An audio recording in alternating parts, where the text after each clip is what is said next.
E aí galera, mais um episódio aqui do Uniformizados Podcast. Estamos hoje com o Regis Alves e também o Regis também aqui é diretor da Anatog, diretor da FETANCE, é diretor da Anatog em nível nacional. E hoje também estamos com o nosso amigo aqui, o Wesley, conhecido como Peixinho, aqui também membro da Saramô aqui do bairro Plauto PC. Dá um salve aí, Peixinho.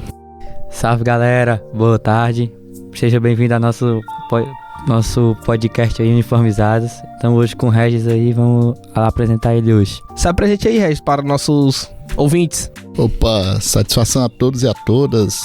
Fico muito grato pelo convite, né, do podcast Uniformizadas, de podermos estar colaborando, né, e dialogando sobre a vivência, né, no contexto do movimento torcida organizada.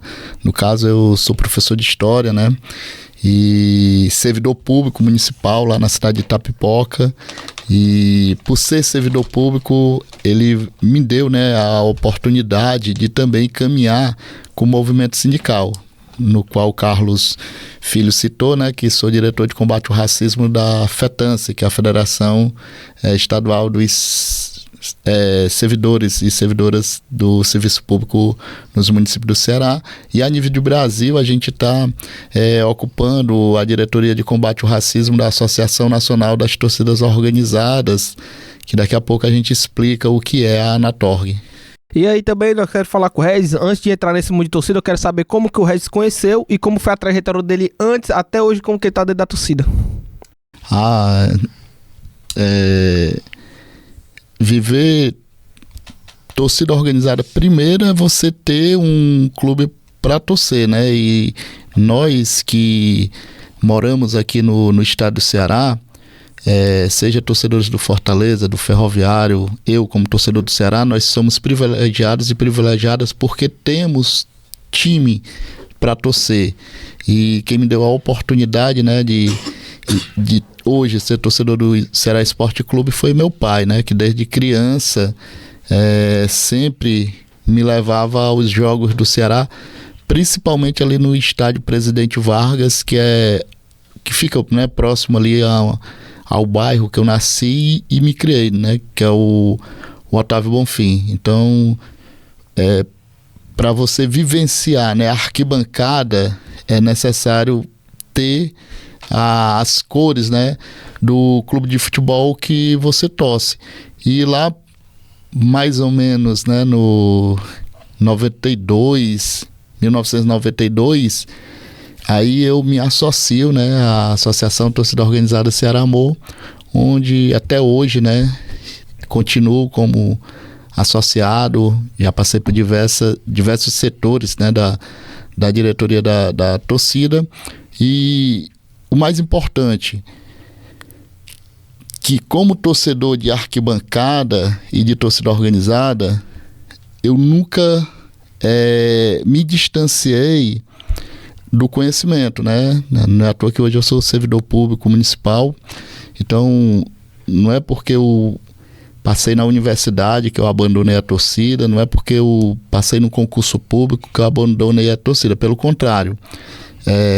Onde eu estou, todo mundo, né, colegas de trabalho, os alunos, as alunas, eles têm esse entendimento que eu torço por um clube de futebol e que eu pertenço a uma torcida organizada. Então você acaba que ganhando, né, o respeito, respeitando também os outros, né, e as outras. Já que você falou que é professor de história, então dê uma palhinha em como foi a história da Saramô, a criação dela, como que ela surgiu e como que ela conseguiu se transformar a primeiro escalão nas arquibancadas, na caminhada, em tudo.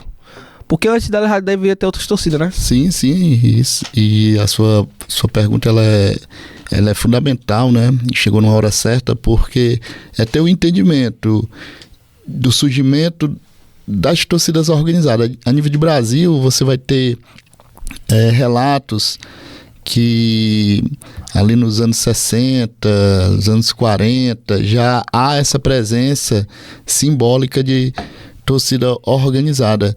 Aqui no estado do Ceará, os anos 80, ele é fervente, né, para você ter esse olhar diferenciado. Mas, claro, eu só consigo entender o que é o movimento de torcida organizada também entendendo o contexto social e político que o Brasil vivia naquela época. Quando você vai lá para São Paulo, você tem, por exemplo, a Gaviões da Fiel, que ela surge no período fervente da história política do Brasil, que é o regime militar, onde a juventude não poderia se reunir. Esse espaço que nós estamos tendo agora, no passado, era proibido. Se nós estivéssemos aqui falando sobre o movimento torcida organizada numa rádio, numa emissora de rádio, imediatamente a polícia ia chegar aqui, invadir e ia nos prender. Por isso que a Gaviões é conhecida como a torcida da democracia. Sim, perfeito. Então, dessa forma aqui também no estado do Ceará, você vê que em 82 ainda há, é o fim, né, do regime militar, então ainda há esse perigo de não poder ter reuniões. O que você vê ali atrás do gol, aquela juventude, aquela diversidade reunida para torcer, isso não era permitido, era você sentado, né? Então você muda o perfil da arquibancada.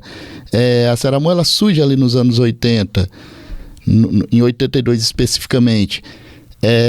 Ela vai também nessa caminhada, como qualquer outra torcida que está surgindo nos dias atuais, e acaba que, no decorrer dos anos 90, chega ao auge de ficar primeiro escalão. Especificamente por conta que em 1994, o Ceará ele chegou à final da Copa do Brasil. A arena, que não era arena, o Castelão, público com mais de 90 mil pessoas. Então você vê também a diferença. O que era ser torcedor ali nos anos 90, o que é ser torcedor hoje. Hoje a gente tem a mídia. Hoje a gente tem um celular. Naquele período você não tinha, né? Então, claro, são tempos diferentes, mas o que é melhor? Era ser um torcedor organizado nos anos 90 ou ser um torcedor organizado hoje? Quem fazia mais barulho? Quem fazia mais festa, entende? Hoje a turma vai, muitas vezes, para ficar resistindo os momentos com o seu celular. Então a Ceramon, ela tem essa caminhada, né? De altos e baixos, porque ela chegou também a uma crise institucional de quase chegar à falência, né? E depois houve uma reestruturação com o ex-presidente Maurição, até chegar hoje na gestão do Jay. Então são mais de 40 anos. Então você não acaba também com a história de uma entidade com uma simples canetada. Tipo, muitas pessoas falam que a Ceramon teve duas fundações, não sei se isso é verdade. Tipo, teve a fundação de 82 e teve uma fundação quando a torcida conseguiu abaixar um tempo. Isso é verdade ou é só um mitozinho que a galera fala? Não, veja bem. De 82 até mais ou menos 86, você tem lá ela no estádio. Você vai passar pelo momento que ela está... não é que seja desativada, mas não tem aquela presença na arquibancada que vai dizer, a Ceramon está ali. Você tem até os representantes, mas não a faixa. A partir do início dos anos 90, né, você revê esse ressurgimento nas arquibancadas, que vem até os anos atuais. E detalhe, no início dos anos no final dos anos... Não, no decorrer dos anos 90 também houve uma segunda crise, né, que a torcida ficou sem estrutura de sede. O material era subdividido. Cada diretor levava o material para sua casa. Tipo, na bateria tu tocava um bomba, o cara rapaz. Isso, perfeito, compreende. E agora você vê toda uma estrutura de sede social, né, de patrimônio. Então isso também mostra a organização. Claro que é uma caminhada. Precisamos também refletir do que é a torcida hoje, qual a torcida nós queremos para o amanhã. Então, a torcida organizada, ela não é só arquibancada, ela tem toda outra estrutura que vai além das arquibancadas. E entre esse além das arquibancadas está a parte burocrática, que dificilmente um torcedor de torcida organizada ele se preocupa com o CNPJ, ele se preocupa em ler o estatuto da sua torcida, ele se preocupa com as atas de reuniões. E isso é fundamental para que uma torcida organizada ela consiga sobreviver. Se ela não tem esses itens que eu citei, o Ministério Público imediatamente pede a extinção. Claro que um outro tipo de extinção é a questão da violência. Mas, tipo, falando aqui da parte da mídia, porque antigamente Antigamente não, acho que anos 2000 assim, até 2010. Eu via muito no jornal, quando tipo, o Flamengo foi campeão em 2009, aparecer tipo assim, raça rubro-negra conseguiu fazer uma festa. Como que era a mídia cearense no decorrer desse tempo, do tempo passado para agora? Porque, tipo, a mídia hoje em dia não mostra mais as festas na arquibancada, tipo, a Saramu faz uma festa, tu faz uma festa, eles não falam que foi a tu, fala torcida do Fortaleza, eles não tem mais aquele âmbito de falar o nome da torcida que tá proporcionando a festa. Como que era a mídia antes e tu acha como que a mídia tá agindo agora sobre as torcidas? E é incrível, né, que essa sua pergunta eu acabo que me lembrando aqui de uma leitura que eu gosto muito de referenciar, que é o perigo de uma história única. Então, a gente tem o outro lado da história, né, que não é essa relação só das páginas policiais, e você tem razão. As torcidas cearenses, elas já foram manchete das páginas de esporte. O jornal esportivo, ele, por exemplo, ele cobria as eleições das torcidas organizadas.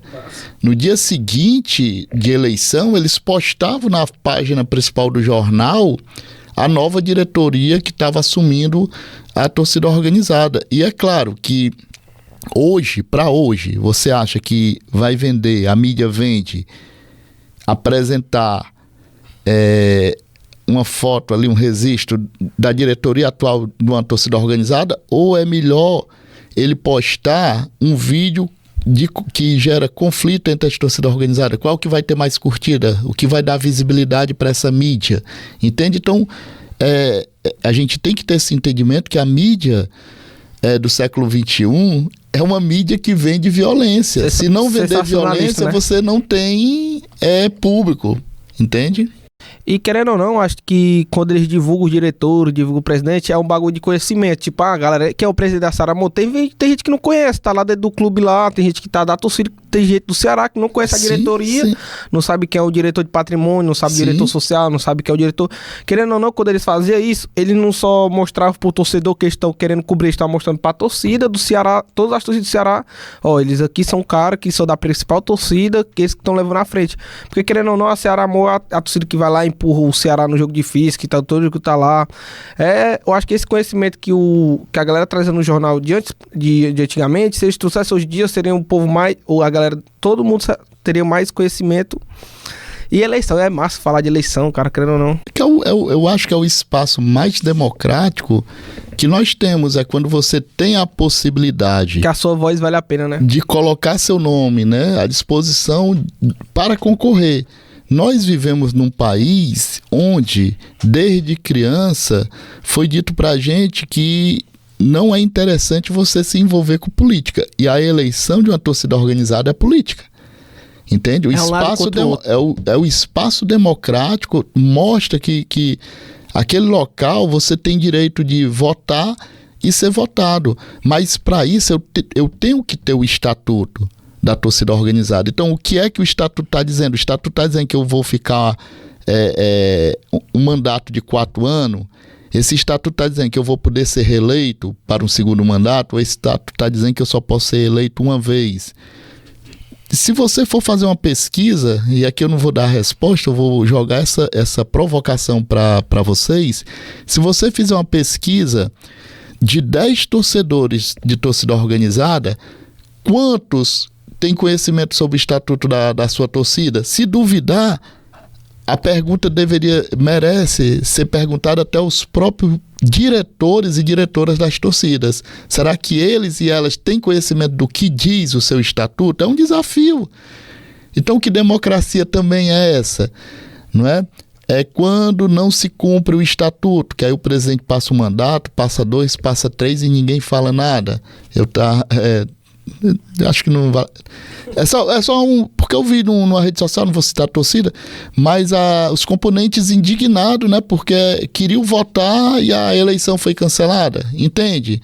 Então, até que ponto isso daí prejudica a caminhada da instituição e dos seus diretores? Eu acho que era pior porque a torcida que eu sei que a torcida que tá falando é uma torcida menor, né, do que a Saramô e a TUF, e deve ser um negócio pior, porque é menos gente, e é mais complicado, mas em função da Saramô, a Saramô deve ter mais de 2.000, 3.000, 4.000 componentes, e eu acho que essa torcida que você tá citando aí deve ter 1.000, 2.000. Se não tá conseguindo suportar tudo isso, imagine uma torcida de escalão maior. Pois é, aí gera todo um processo. Quem tem direito a voto? Aquele que é associado. Aquele que é associado, que paga a sua mensalidade, que está em dia com a torcida. Então, por quê?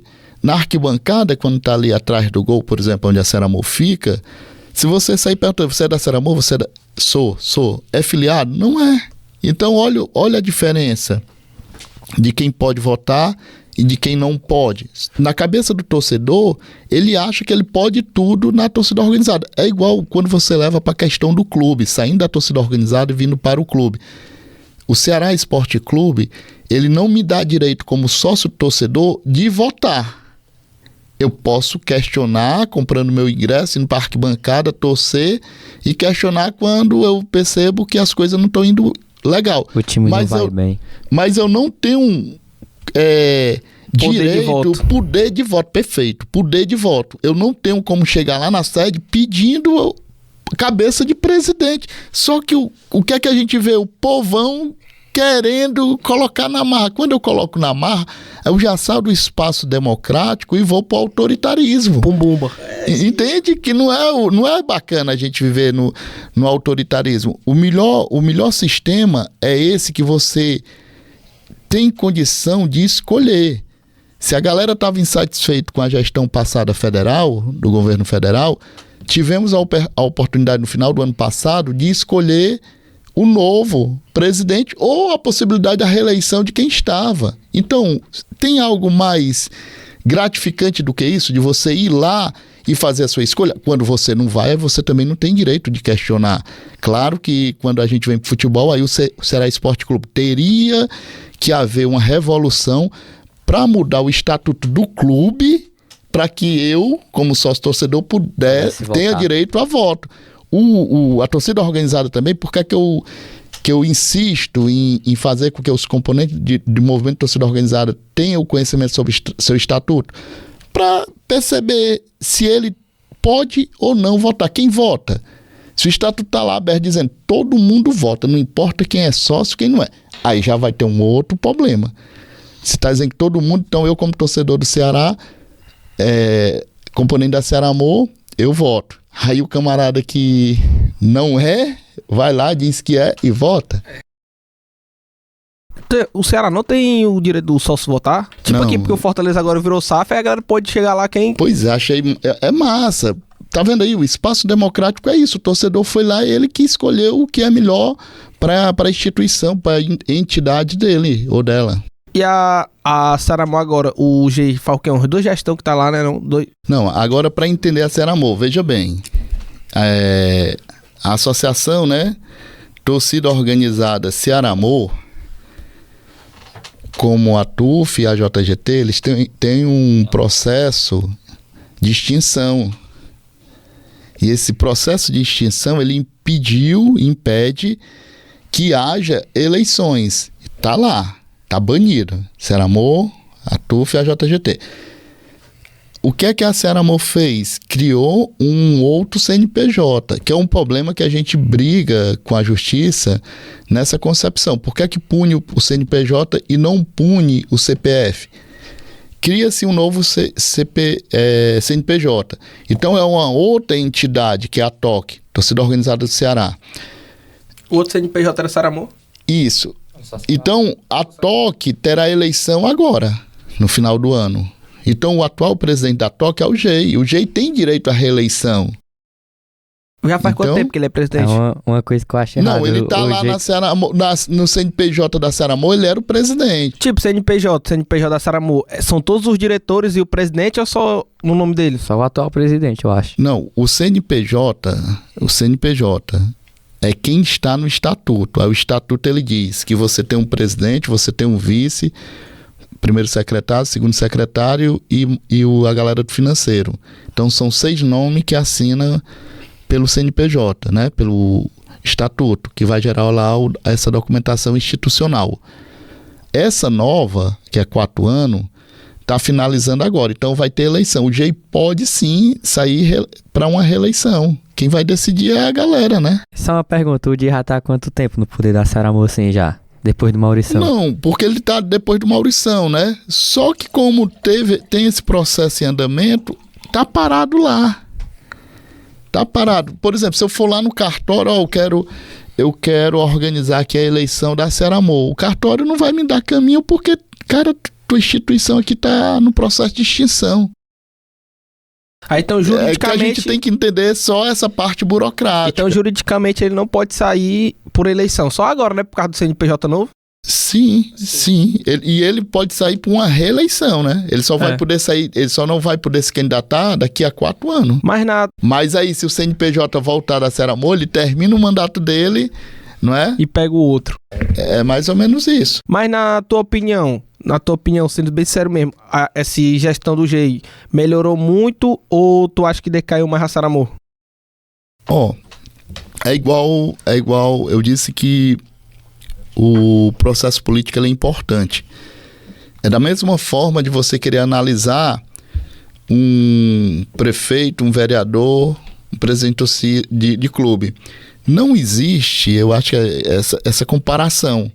É igual chegar a dizer qual era o melhor time. O time que foi vice-campeão em 94 ou o time que ganhou, que levou o tricampeonato da Copa do Nordeste. Entende? São momentos diferentes. Então, quando eu entrei na Saramo, eu acho que eu já passei por 4, se não me engano, 4 ou 5 presidentes. Então não tem como eu querer comparar. O bom é quando era o Robertão.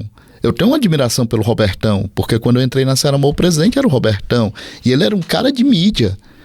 Eu me lembro que Clássico, ele estava lá no programa do Gomes Farias, né? Promovendo. Então veja a diferença.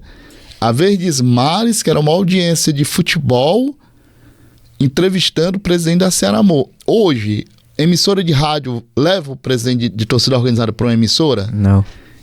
Percebe aí a diferença? A gestão do GI, a gente sai de uma sede numa rua e passa por uma sede numa avenida. Então, é no lado da sede do Ceará. Em frente à sede do clube. Se você for, a nível de Nordeste, é uma das maiores estruturas de torcida organizada. A gente só perde para as estruturas de São Paulo. Eu estive agora em São Paulo, estava hospedado, que dava para ver a Casa da Independência. Dava para ver, do hotel que eu estava, dava para ver a frente da quadra da Gaviões. Então a estrutura que os caras têm, entende? E olhe que lá eles têm um financiamento do carnaval, que é algo que nós não temos aqui e que a gente até buscou antes da pandemia introduzir as torcidas organizadas no carnaval da Domingos Olímpia. Aí imagina você, a sua torcida vai receber uma grana, né, de política pública para estruturar, para fazer um carnaval. Aí você diz, Regis, mas aí só ia dar pancadaria. Aí você acha que você prefere a pancadaria ou você prefere se estruturar financeiramente? Porque lá são a Mancha, né? A Mancha, Gaviões. Todas elas. E elas desfilam. Se você perceber, tem desfile que é no mesmo dia. Porque não dá, porque são 4 torcidas rival, não dá pra separar. E também a Jovem do Santos, eu acho que a Jovem do Santos... Subiu agora, a né? primeira divisão, não foi? Isso. Então vai ser a Dragões, não sei se a Independente caiu, só sei que as torcidas... A Independente não tem escola de samba. A Dragões que tem, Só né? a Dragões que tem.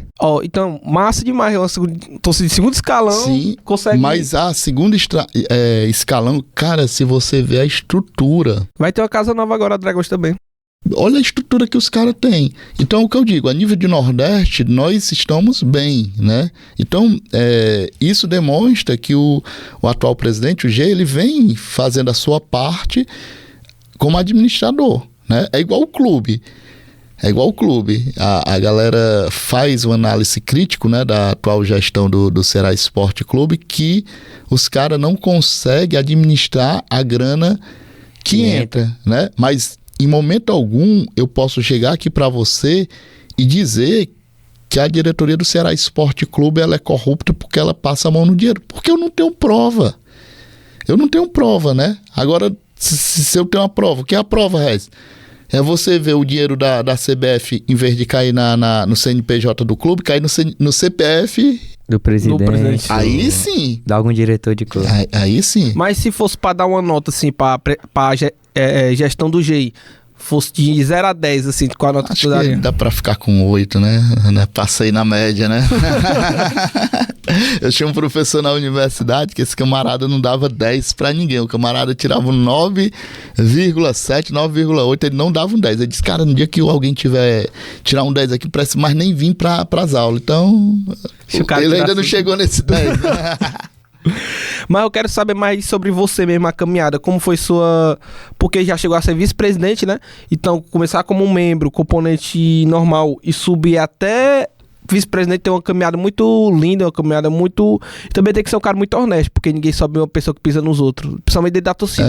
Eu acho que você falou tudo, né? A humildade, eu vejo como um perfil para qualquer integrante de torcida organizada chegar na diretoria. Só que, por outro lado, eu vejo também que hoje em dia a turma não tem esse entendimento, né, de passar por diversas etapas dentro da torcida para chegar ao status de diretor. Muitos querem até comprar, né? O que é que eu faço aí para comprar essa camisa da diretoria? Então é muito complexo, né? Eu começar como liderança de bairro, que na minha época era as alas, né?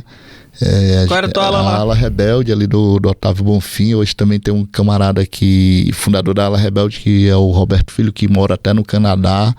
Então isso mostra que torcida organizada não é sinônimo de você dizer que é malandragem, né? Que é desocupado, de violento. Não, você tem diversos exemplos de pessoas que estiveram em torcida organizada. A gente tem um Alisson Bruno, professor da UES, o cara é doutor. O cara é doutor, entende? Então é nesse patamar que você vai vendo que é uma estrutura que está ali no seu convívio social. A Seramor, ela me deu a oportunidade de conhecer as 5 regiões do Brasil, de conhecer diversos estados através das caravanas. Olha a oportunidade que ela me deu para ter esse olhar da história, né? Quando tinha jogo do Ceará, se eu ia para o museu de um clube, como a gente chegou, e o Dudu se lembra, o Dudu escutar esse podcast, ele vai se lembrar que a gente teve no jogo Ceará e Inter, alguns anos atrás, e no dia seguinte a gente foi até o estádio do Grêmio para ir para o museu, para registrar lá com a taça da Copa do Brasil e dizer, é nossa, tomaram. Isso é história, cara. História não é só o que tá no livro, não. Então o que me fez gostar de história foi o Museu do Futebol. Entende? A história do futebol. Aí que me levou a profissão de hoje ser historiador, ser professor de história. Então, quem me deu essa oportunidade? Foi uma torcida organizada. Se hoje eu tô diretor do movimento sindical, do sindicato que pertence, né, à minha categoria, quem me deu essa oportunidade foi o movimento da torcida organizada. Então a gente tem que ter esse entendimento também. E liderança de bairro já chegou a ser o frente, que a galera fala frente, né? Não fala e é diferente, olha o tempo, como é diferente. Lá nos anos 90, quando a gente o Roberto Filho também era um dos líderes, né, lá da ala rebelde, a nossa liderança era no intuito de fazer festa de arquibancada. A gente, olha a ideia, a gente ia nas gráficas, tinha algumas gráficas ali perto de casa, Monte Castelo e o centro da cidade, a gente ia na gráfica pegar papel picado. Aí tu imagina cada componente da ala levar esse papel picado. Eu me lembro de um jogo Ceará e Fluminense. E era tipo assim, aí galera, vai levar papel picado. Levar aí cada um leva aquele sacozão, né, que a gente pegava nessas gráficas, juntava para no dia do jogo ir de ônibus, cara, ônibus de linha. Tu imagina com saco dentro do ônibus. E quando a gente chegava no estádio, pra dividir a galera ficava, vixe, massa, aí se garantiu. Então, é muito diferente a gente falar do que era ser torcida organizada lá nos anos 90 para os dias atuais. Por exemplo, e o jeito também, quando ele escutar, ele vai se lembrar disso. Ir para uma caravana, levar a faixa da ala, para no dia seguinte, no Globo Esporte, na segunda-feira, a gente assistir para ver a faixa sair atrás do gol. A disputa era essa. Olha, a minha faixa saiu. Cadê? pode olhar, você assistiu os Globo Esporte dos anos 90, você vai ver que a disputa ala ideal, que é a ala do Gei, ala oeste Ideal do é Jojo, Rodolfo, né? Rodolfo, ala rebelde, ala mal, que era aqui do Planalto. Era a disputa para ver quem tinha maior o local de chegar primeiro para colocar a faixa. Isso foi que fez a gente chegar na diretoria da torcida, né? E está até hoje ali muito respeito, ajudando. Muito moral. Alamal, Peixe, tu sabe quem foi que era os freitistas da antiga, que a tua família participa aí da Alamal? Sei não. Alamal. Alamal, me lembro do Sujão, me lembro do Luizinho. Acho que eu tive até recente aí conversando com ele. É que a tua família participar, né? Assim, das antigas. Participar das antigas, ia com eles para jogos, para festas assim, todo jogo eles estavam lá. E é uma das alas, né, que... tipo, 92. Isso. Mais antigo, eu acho. Que quando sair o livro da torcida, com certeza você vai estar lá vendo, bicho, ala mal e tal aqui. Mas decaiu muito, porque agora o bairro aqui é mais Fortaleza. Se tu for atrás assim, não tem muito mais não. Não, mas é que é muito complexo. É um problema que a gente tem também. Todo bairro tem torcedor. Lá no Otávio Bonfim, a disputa lá era com o 36º núcleo. Que é o meus amigos de infância. Entende? Então, olha aí, todo bairro tem. Só que ninguém nunca levou para essa ideia de querer eliminar o outro. Se elimina, então qual é a rivalidade que tu tem? Entende? Então o respeito também aí era fundamental. Jogo Fortaleza, a gente não ia, sabia que eles iam botar a faixa deles lá e assistir. Atrás de tomar a faixa. É diferente a concepção. Que esse movimento da violência da torcida ocasionou mais por causa dos baile funk. Tipo, o baile funk era muito mais violência. Tipo, o cara já sai de casa já pra de brigar. casa na intenção de brigar. Aí muitas vezes tinha um lado A e o lado B e o lado C, que foi inventado aí. Aí, tipo assim, o lado A virou TUF e o lado B virou Cearamu. Aí, muitas vezes, tinha cara que era do lado A, torcia Ceará, mas virava TUF por causa que o bairro dele tinha esse negócio de bairro, mano. Era mais bairro, não era negócio de... Ele queria... Na briga de bairro, ele ia pelo seu bairro, né? Pelo bairro do cara. Tinha muito cara que falava, eu sou lado A, mas eu tô Ceará, mas lado A é TUF. Eu acho que a briga começaram assim, briga de bairro, briga por causa de torcida mesmo, foi ocasionado por causa de baile de corredor. Tô certo ou não, Regis? Os anos 90 ali, ele também foi o auge dos baile funk, né? E é importante vocês fazerem essa colocação, mas tendo o entendimento que a torcida organizada ela é cria das arquibancadas. Porque às vezes, já participei de debate e de alguns que curtiam o baile dizer que a torcida organizada começou dentro do baile funk e não acho é que nessa o concepção. entendimento que ele falou de torcida organizada deve ser mais a violência mesmo, porque a torcida foi criada dentro do estádio e na arquibancada para fazer a festa pro time dentro da arquibancada. Sim. Eu acho que o que ele falou nesse entendimento aí foi mais sobre a violência mesmo. Aí o que a gente tem, a diversão do jovem da periferia no decorrer dos anos 90 ser os baile funk. E como vocês já citaram aqui, cada bairro tem a sua galera. E é como a gente disse, essa galera ela não é especificamente de um único clube. Você vai ter a diversidade de torcedores. Então, se é galera de bairro dentro de um baile, então ele vai defender o bairro, ele não vai defender a torcida. Aí, claro que o Conjunto Ceará, por ser um bairro imenso, tinha a ala jovem, que predominava no lado B. Não é? Eu me lembro outro que quando escutar o podcast vai se lembrar, o Pneu do QC, da ala Fiel. O QC era TUF, né? Então o Pneu ele andava ali no lado A com a camisa da Cearamu. Então há essa compreensão. E quando o baile funk acaba, né, ele é proibido, o Ministério Público entra com a ação, enfim, proíbe o baile funk, essa galera todinha vai migrar para as torcidas organizadas. Aí já vai gerar um problema que... Vai ver a maldade já dos bairros. Você cada vai, componente por tem a maldade do exemplo, outro. um bairro A, que ele é todo dividido aqui e ele vem pra Cearamu, a galera vai ter um olhar de dizer, não, esses caras aqui não é Cearamu, não. Não tem essa compreensão de dividir. Vai ficar com aquela maldade, não? Os caras brigaram com nós, os caras... Mas lembrando que os caras torciam, né? Torcia. Só que o bairro aqui não tinha denominação de Ceará Amor. É mais ou menos nessa concepção. É difícil ter esse entendimento, que até hoje, né, vamos supor, foi colocado que o lado C é o Ferroviário, Lado C eu acho que era Fúria, MOF, acho que né? lado C era a Fúria e a... Campinense. Não, mano, a Fúria... Não, lado C, eu tô dizendo de baile. Era a Fúria dos... O Ceará. O Ceará. Fúria Jovem. Fúria Jovem do Fúria Ceará e a Falange. E Aí a depois Falange. a Fúria ficou tão grande que expulsou a Falange. Aí, viu? Então são diversas compreensões que você vai ter, que vai gerar essa migração, né? Muitos dizem a migração da violência para dentro da arquibancada, mas deixando também esse olhar que conflito de torcida já existia, porque o jogo o clássico que teve em Baturité é um pouco antes dessa ideia de... Já teve em clássico em Baturité? Já, do mano, baile teve funk. até Sim. jornal, tem até um jornalzinho que Aham. eu vi na TUF das antigas, tinha lá um...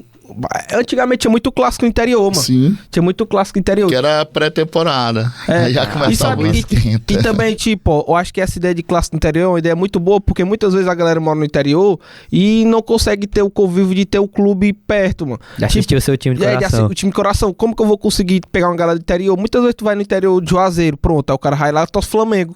Por quê? Porque os clubes não vai lá pra apoiar. Tem um estádio agora do Juazeiro, eu fui pra lá, mano, Fortaleza e Perfeito. Barbalha. O Romeirão. O Romeirão. Mano, tinha umas partes lá lotadas, mano. Se o Fortaleza mandasse Copa Cearense agora, mandasse 2, 3 jogos lá, lotava direto, mano. Por quê? Perfeito. Porque não tem apoio, a galera lá não tem nada. Pega um clássico, eu acho que um clássico é muito perigoso. Botar lá um clássico, porque a cidade é pequena, eu acho que não... Acho que ainda dá, porque nem todo mundo vai, né? É que, se não me engano, ele é maior do que o Presidente Vargas, né? Mas chegou a ser cogitado. Tem um clássico e rei é ano lindo, passado lá. E é lindo lá, é todo abertão, eu acho mais massa que no PV. Aí a gente foi lá, mano. Cabe mais gente. Quase que o Fortaleza não ganha do Barbalho, foi 2x1, último gol, último minuto. Mano, eu quero contar, tipo, torcida dentro da... Depois vamos falar da sociedade, eu quero falar dentro da comunidade, como que uma torcida surge dentro da comunidade, como que ela cresceu, tipo, Otávio Bofinho, que é uma comunidade muito perto ali do centro, eu acho que é uma comunidade muito massa lá, Otávio Bofinho, e é perto da saída da TUF lá, do Domingos Olímpicos, né? Sim. Perto. E ela vai crescendo, principalmente com os projetos sociais, né? Você vê que as torcidas organizadas, elas conseguem desenvolver diversas ações sociais. Essas ações sociais, elas são construídas na comunidade. Por exemplo, cursinho... Dia das Crianças. Dia das Crianças, cursinho preparatório pro Enem. Eu vi lá, tô com lá preparatório do Neném. Entrega de carro-pipa, né? Para as cidades que tem esse problema De água. de falta de água, o sopão, né? A pandemia, ela foi fundamental numa perspectiva, não dizer que a gente está propagando a doença, mas numa perspectiva das torcidas organizadas serem protagonistas, né? De doações de alimento, né? Que chegavam nas casas daquelas pessoas que não estavam trabalhando. Então, é um olhar que a comunidade percebe, né, das ações sociais que essas torcidas organizadas, que suas lideranças de bairro conseguem desenvolver. Às vezes é o que o poder público não faz, as lideranças de torcida organizada acabam que fazendo, né? Quantas oportunidades, também, a doação né? de sangue que sempre o EMOS recebe das torcidas organizadas, que é uma das maiores doações do Brasil, apoio à casa, instituições que cuidam de pessoas que detêm, né, que têm o vírus do HIV, que são pessoas renegadas pela sociedade. Então você vê que as torcidas organizadas, elas acabam que chegando, né, nesses espaços e ajudando essas pessoas que estão precisando. Então são diversos exemplos de ações relacionadas a questão social, né? Não é à toa que as torcidas organizadas têm diretorias específicas, né, das ações sociais. Eu acho que as torcidas cresceram muito dentro da comunidade porque muitas vezes as torcidas conseguem se abraçar e o cara que tá assistindo lá dentro consegue se sentir mais saudável do que fora da torcida. Muitas vezes o cara tá passando dificuldade, o cara vai lá dar umas... E aí, galera, bora se juntar, dar uma cesta básica. Sempre tem esse lado mais Fazer social. um bingo pra arrecadar dinheiro pra dar pra ele, Sim, uma sim. ajuda boa. Sempre tem isso. Acho que a torcida não é muito mostrado. Também porque não dá pra mostrar nesse lado mais pessoal da torcida, porque a galera do bairro entende isso. Eu acho que foi isso que chamou muita gente pra poder, galera, porque aqui é uma torcida, a gente não é só uma torcida, a gente não é só componente, a gente é os irmãos, a galera mesmo de família. E tem torcida tipo o João Paulo que trabalha aqui, o Fiuza, a família dele foi a que fundou do Ferroviário, mano. Os caras todo mundo da torcida lá conhece a família do cara. Muitas vezes tem gente que é da tua família, tu não conhece, mas tem gente da torcida que tu sabe tudo do cara, mano. Eu acho que é muito maciço. Na minha rua lá morou, né, um dos torcedores símbolo do Ferroviário, que era o Zezé do Vale. Eu acho que perguntar ele aí, ele vai, Zezé do Vale. vai se lembrar. Tá, acho que, se não me engano, tem tá. alguma coisa a ver com o hino do Ferroviário, se não me engano. Zezé do Vale? Zezé do Vale. Aí também eu quero saber, eu esqueci de perguntar pro Raones. Qual foi a intenção assim, do criamento da criação da Anatorg? A Anatorg, ela é o legado do intercâmbio, né, que ocorreu entre Brasil e Alemanha em 2014 por conta da Copa do Mundo. E os alemães, como vinham jogar aqui na capital cearense, eles queriam entender, né, o que é a violência relacionada às torcidas organizadas. E lá eles têm os ultras, né, que são mais violentos que as torcidas organizadas. E nesse intercâmbio a gente conseguiu perceber que na Alemanha os grupos de ultras, eles sentavam para dialogar, né? Fizeram até uma caminhada lá para reivindicar, por exemplo, a retirada das cadeiras no local onde eles ficam, né? Que chama de curva. Então, quando a gente voltou do intercâmbio, no final do ano rolou o Congresso Nacional das Torcidas Organizadas, que foi em Belo Horizonte, e foi onde foi criada, né, a Associação Nacional das Torcidas Organizadas do Brasil, com o intuito de ser esse elo. Torcidas organizadas e o poder público, né? Buscar dialogar também com as torcidas, para mostrar que através da organização, do diálogo, a gente pode conquistar muita coisa. Os ultras conquistaram, né? Não é à toa que eles têm lá o espaço deles para torcer. E a gente, no Brasil, a gente acaba que sendo limitado em diversos aspectos, porque o estatuto do torcedor, ele especificamente se via só para punir. A Lei Geral do Esporte, que foi aprovada agora, recente, nessa mesma pegada de proibição e punição. Então acaba que sendo aquela ideia, que é o vigiar e punir, né, as torcidas organizadas, mas não punir aquele que realmente comete o equívoco, né, a violência, de atos violentos na arquibancada ou aos arredores do estádio. Tipo, a Saramu, pode dizer que a Saramu tem 15 mil membros, briga 150. Aí o jogo fica 5 jogos sem entrar com faixa, bateria, faixa. Aí o time pega 3 jogos em casa. 3 jogos de portão fechado. 3 jogos de portão fechado. Não, portão fechado não, sem torcida. Sem o material da torcida, né? Sem vibração, pode dizer sem vibração, porque a torcida vai estar lá, né? Não vai ter a vibração de sempre. Aí a prova maior, que os 150 que arrumaram a confusão estão lá no estádio. Então, estão assistindo o jogo para depois do jogo tentar mais violência. É um distanciamento que você tem da Europa, né? Se citam muito a Europa para o que ocorre no Brasil, que se você punisse realmente esses que cometem nessas ações, com certeza a faixa, a bateria, as bandeiras estariam ali no próximo jogo, com esse intuito, né, da grande maioria que vai para o estádio em prol de agitar e fazer com que seu time saia vencedor. Tem um sociólogo, o Maurício Murad, que ele dialoga com a violência do futebol, e ele diz que é cerca de 4% mais ou menos de um mutante, né, de uma multidão de 100% que vai atrás de confusão no estádio. Então, se um estudioso da violência no futebol está dizendo isso, por que aquela galera, né, que está ali responsável na relação da segurança pública, de dar segurança pública, não tem essa compreensão? Você não vê ninguém pedindo a extinção da instituição Polícia Militar do Estado do Ceará, se é uma instituição que, segundo as pesquisas, é a que mais mata. Ninguém pede o fim da Polícia Militar. Ninguém pede o fim do Congresso Federal, onde muitas pessoas têm uma narrativa de dizer que ali só tem corruptos, né? Ninguém vai generalizar, dizer que 100% dali são corruptos. Então, a gente tem que ter esse entendimento também para o movimento das torcidas organizadas.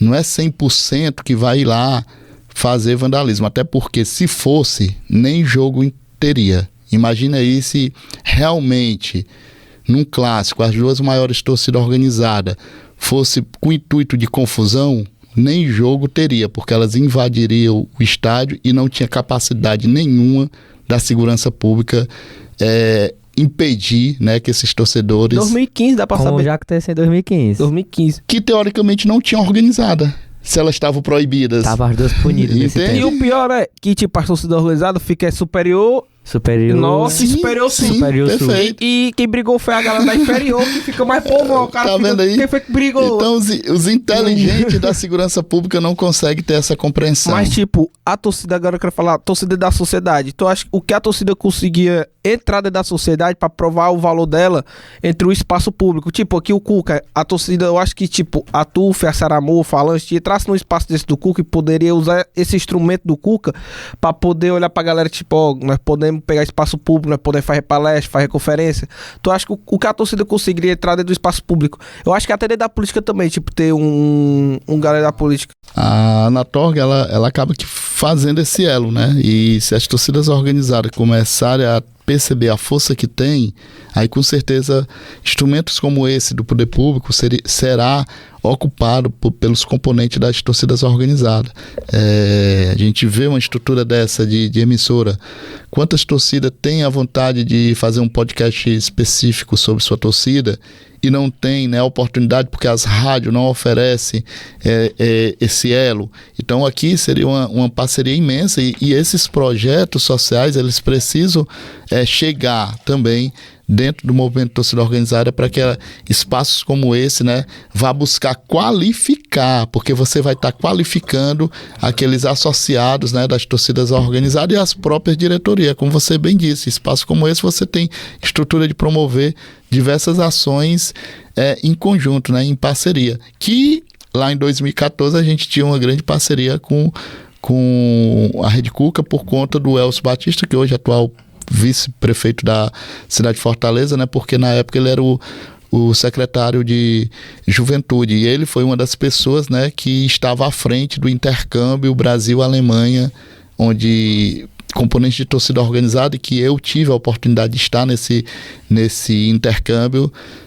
tivemos lá em 6, 7 cidades alemãs, entre elas Dortmund, né? Tive a oportunidade de estar ali na Muralha Amarela. Então são experiências, né, que contribuem com o nosso aperfeiçoamento no conhecimento. Eu acho que a torcida tem um poder pacificado muito grande, tipo, porque, tipo, vem uma torcida pra cá, o cara mora, vou dizer que o cara mora aqui no Rick Jorge. Não, o cara mora aqui no Rick Jorge. Aí muitas vezes um cara que mora no Rick Jorge não vem aqui pro Planalto por causa que tem a desavença de facções. Aí, tipo, o cara, mano, pode vir que nós faz tu ficar seguro. Tá e tal. Porque é torcida, mas a torcida tem esse poder acolhedor e de territorial também. Tipo, muita gente do Pirambu não pode andar na colônia, mas dia de jogo os caras se juntam pra poder. Eu acho que quando a torcida, já que tem esse poder pacificador, dá pro cara poder trazer a galera pra dentro do Cuca. Muitas vezes a pessoa não pode vir pro Cuca porque tem medo do território, negócio de inimigo, negócio de facção.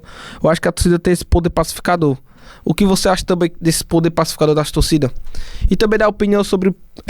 tá tendo um movimento muito grande agora das torcidas sobre arquibancada, sobre músicas preconceituosas, LGBT, e também tá agora muito esse caso do racismo agora do Vinícius Júnior. Eu quero que você fale sobre essa atualidade e o que a torcida precisa fazer para também ficar atualizando com o período. Sobre a questão da pacificação, né, ela é importante porque mostra, né, que as torcidas organizadas, o foco dela é o futebol, o foco dela é arquibancada, o foco dela é torcer. Então, esse respeito, né, de você conseguir, né, trazer componentes de bairros diferentes para dentro, principalmente da Rede Cuca, ela é fundamental para chegarmos nessa pacificação. Com relação às arquibancadas, e aí é um processo de reeducação do torcedor, da torcedora, dos